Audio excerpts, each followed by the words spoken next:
This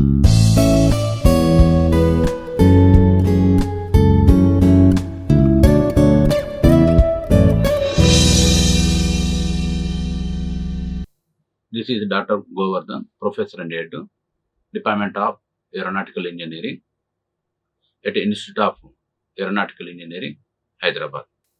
Today the topic deals with the introduction of engineering mechanics, classifications, laws of mechanics, and the resultant of forces by using graphical method and analytical method. The mechanics is a branch of science which deals with the behavior of the body when it is at a state of rest or in motion under action of the several forces. Engineering mechanics is a branch of applied science which deals with the laws of and principles of mechanics along with their applications to the engineering problems. Hence, this subject is the most important for the students. Those are having plan to settle as planning engineering, designing engineering, and construction engineering of various projects in structures as well as the machines. The subject of engineering mechanics is divided into main two groups, statics and dynamics. The statics is a branch of engineering mechanics which deals with the forces and their effect in the body that rests.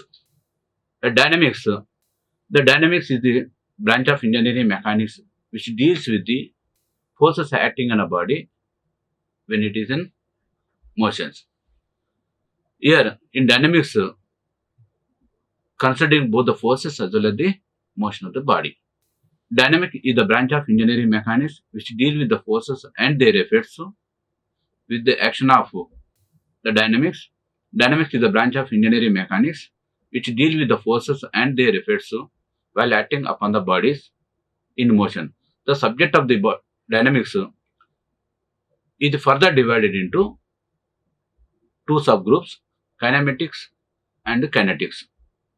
Kinematics is a branch of dynamics which deals with the bodies in motions without any reference to the forces which are responsible for the motions. Example, the equations V is equal to U plus At, S is equal to Ut plus 1 by 2 At square, V square minus U square is equal to 2As. In these equations, V, U stand for the initial velocity as well as the final velocity, T time taken, and S is the distance traveled. So, by using the equation V is equal to U plus At, we can determine final velocity at the time by knowing the other two quantities without involving the forces, without considering the forces which are acting on the body. Kinetics is a branch of dynamics which deals with the bodies in motions and considering the forces which are acting on it. The laws of mechanics are Newton's first law, Newton's second law, Newton's third law, Newton's law of gravitation, law of transmissibility of forces, parallelogram of forces, Lami's theorem, triangle law of forces. The Newton's first law, it gives the definition of the force. It states that every body continues in its state of rest or of uniform motions in a straight line unless it is compelled by external agency acting on it. Or in other words, the body is at rest, it will not change its status of rest unless it is compelled by an external force, or when the body is in motions, it changes its directions or changes its speeds unless if it is acted upon by a force on it. Newton's second law, it states that the rate of change of moment of a body is directionally proportional to the impulsive force and takes place in the direction of the force acting on it.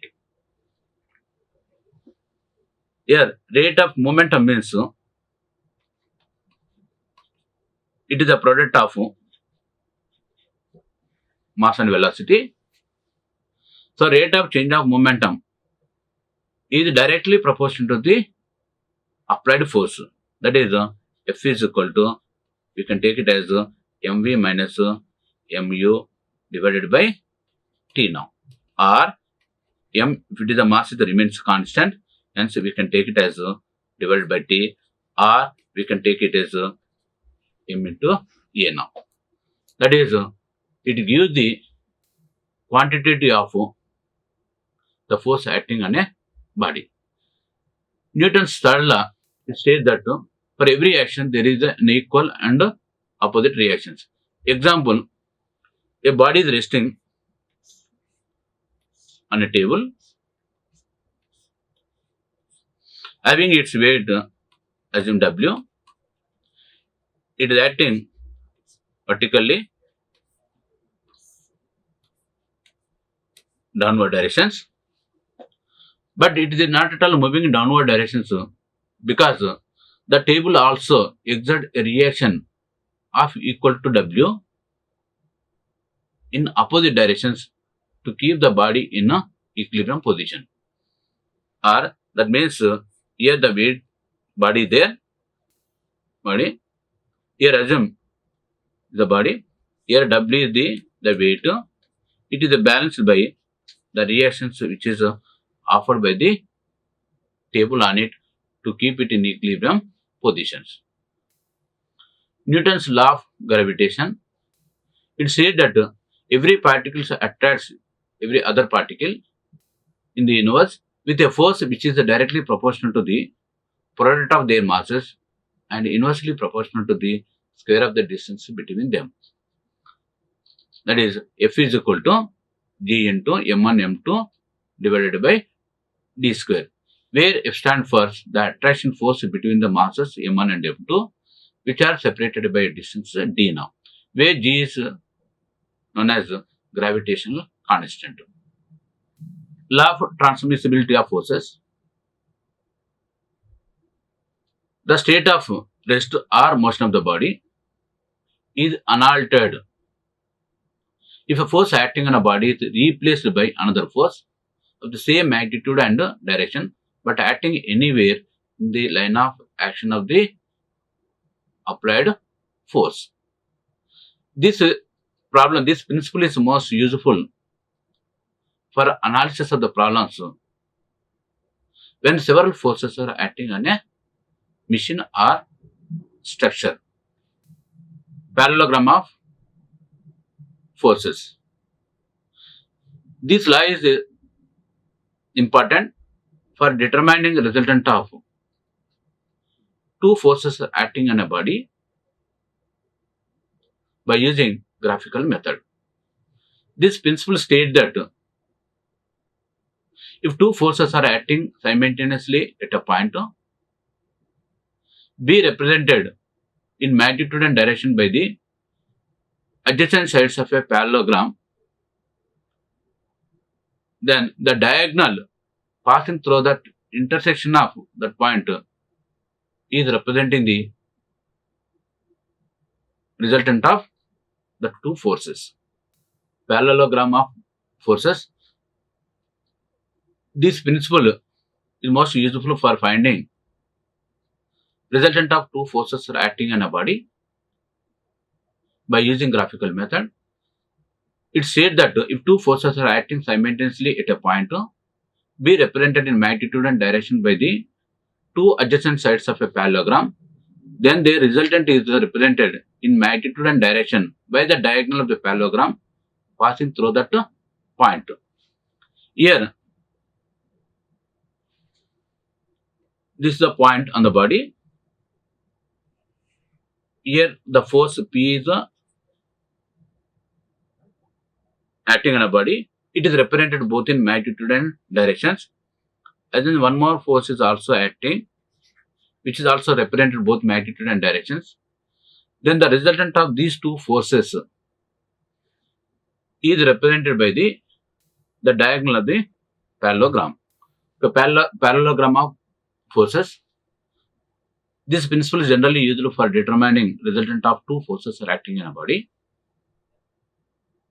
It states that if two forces are acting simultaneously at a point to be represented in magnitude and direction by the two adjacent sides of a parallelogram, then the resultant is represented in magnitude and direction by the diagonal of the parallelogram passing through that point.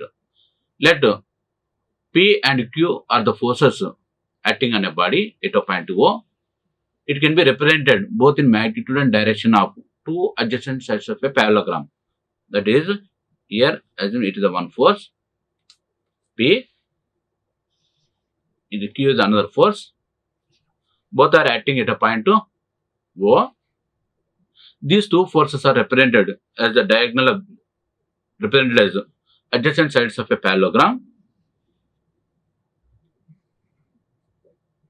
Then O, A, B and C. The resultant of these two forces is represented by the diagonal passing through point O according to the parallelogram forces. The direction of the resultant force with any one of the force direction reference is given by alpha equal to tan inverse q sin theta divided by p plus q cos theta, where theta is representing the inclination between the two forces P and Q. Triangle law of forces. It is the modification of law of parallelogram of forces. It is also used for determining resultant of two forces are acting in a body.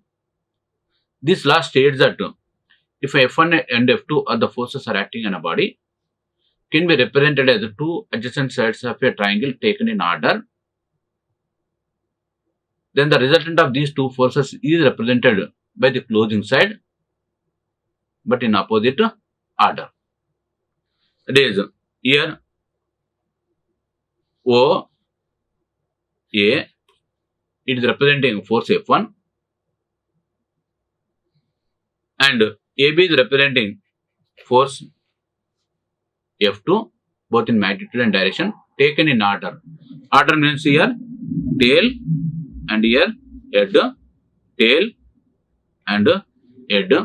The closing side BO is representing the resultant of F1 and F2, but in opposite order. That is, here we have taken here OA one order, AB the one more order, but resultant we have taken OB, that is in opposite order. Polygon law of forces. This law is useful for determining resultant of several forces are acting on a body by using graphical method.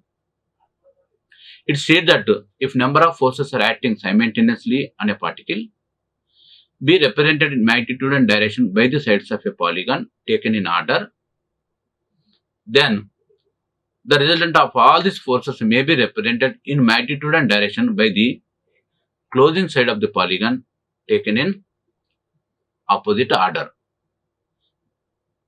Example, OA is representing a one force F1, OB is representing force F2, OC is representing force F3, OD is representing force F4, OE is representing F5. 5 forces are acting on a body at a point O. These 5 forces are represented as sides of a polygon taken in order. That is O, A. This is the representing the force F1, both magnitude and direction. Similarly, AB is representing second force F2. BC is representing force F3, both in magnitude and direction. Similarly, CD is representing force F4 and E is representing F5. Order means here tail and head, tail and head, and tail and head we are taking. Then the closing side EY is representing resultant of these 5 forces but taken in opposite order. That is, here is the closing side, this one, but taken as a opposite order. Okay, definition of the force. When a force is acting on a body, when it is in motion, in order to come to rest position or accelerating its motions or retard its motions, some external agency is required. That is called force. The characteristics of the forces are: it is a vector quantity. It is always represented both in magnitude and directions. Example: magnitude of force is equal to 100 newtons or 50 newtons or 25 kilonewtons and so on. The direction is always represented in the line of directions. That is, when the magnitude is represented, the magnitude is represented as per the suitable scales by using the line. The line direction is representing the direction of the applied force. And the third one is the nature of force. But what is the effect on the body? It may be, example, here it is called pulling force. That is, because of this force, the elongation of the body taking place. If we apply the forces like this is called compressive forces. The effect of the force is it decreases the length of the object. This is also one kind of force now. But the effect of the force is now bend the beam in one direction. That is the on the application in the direction of the applied forces. This is called bending force. This is called a tensile force. It is called compressive force. Sometimes this is called a turning force. Generally, it is used to rotate the object. That is, nature of the force is also important. And fourth one, the point of applications, where the force is acting on the body. System of forces. When two or more forces are acting in a body, they are called to form the system of forces. The following system of forces are important in engineering mechanics. Coplanar forces. The system of forces which are acting in a single plane or the line of action of all the forces lies in the same plane, then they are called coplanar forces. Example, horizontal plane is there. All the forces are acting on a horizontal plane now. The directions may be different, but the line of action of all the forces lies on horizontal plane, that are called coplanar forces, or vertical plane or inclined plane. The plane directions may be different, but the line of action of all the forces, if it is lying in single plane, the type of forces are called coplanar forces. Second, collinear forces. The forces whose line of action lie on the same line are known as collinear forces. Example, here force F1 is there, which is represented here O, A. One more force is there, AB. Assume this is the F2. You take one more force, F3, like this. If you take just one more force, like this, F4, all the forces are lies in the same line, but the directions may be different or in the same directions. This type of system of forces are called collinear forces. Here we have taken collinear forces F1 and F2 there now. Concurrent forces. In a force system, the line of action of all the forces meet at one point. The type of system of forces are known as concurrent forces. These concurrent forces, they may or may not be collinear. Examples, here it is one force is there, which is represented as F1. Here I am taking one more force. It may be small magnitude, but here in opposite direction I am taking F2. The line of action of the forces are meeting at one point. These two are called here system of forces, but collinear. But if I take Here force F1, F2, F3 and F4. These four forces are intersecting at a point O. This system of forces are called concurrent forces. That means the line of action of all the forces are passing through a single point. Then that system of forces are treated as concurrent forces. So this is the diagram. This is giving classification of system of forces. The force system is broadly classified into two types, coplanar and non-coplanar. Coplanar means all the forces lies in a single plane. They are classified as collinear, parallel, concurrent and non-concurrent. Non-coplanar, parallel, concurrent and non-concurrent. Coplanar, concurrent forces. That is, all the forces are lies in a single plane with the line of action of the forces meeting at one point. The type of forces are called coplanar forces. Coplanar non-concurrent forces.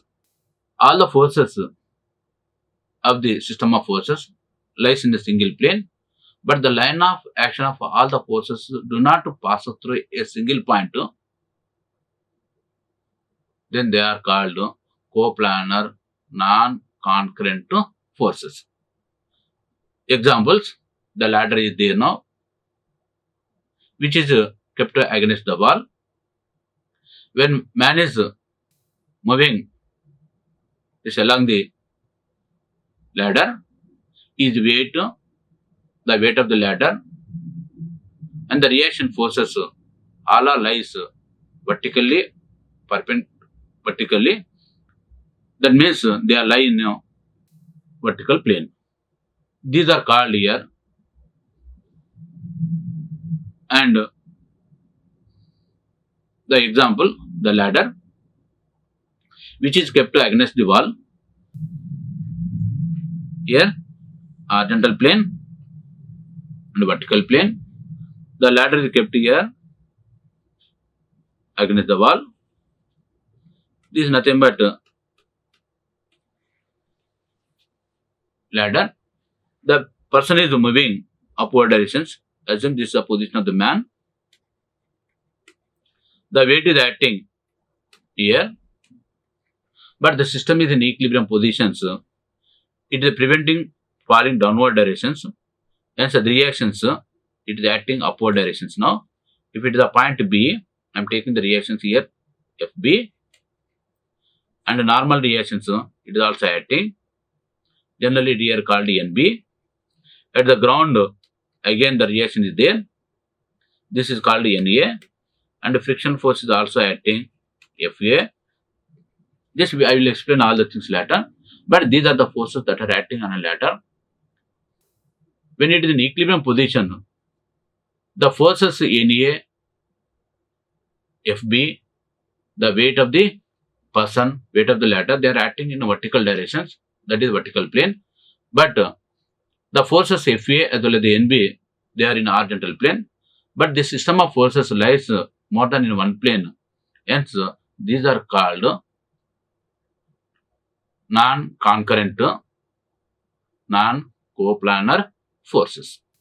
Okay, thank you. Like, share and subscribe. Hit the bell icon for more updates.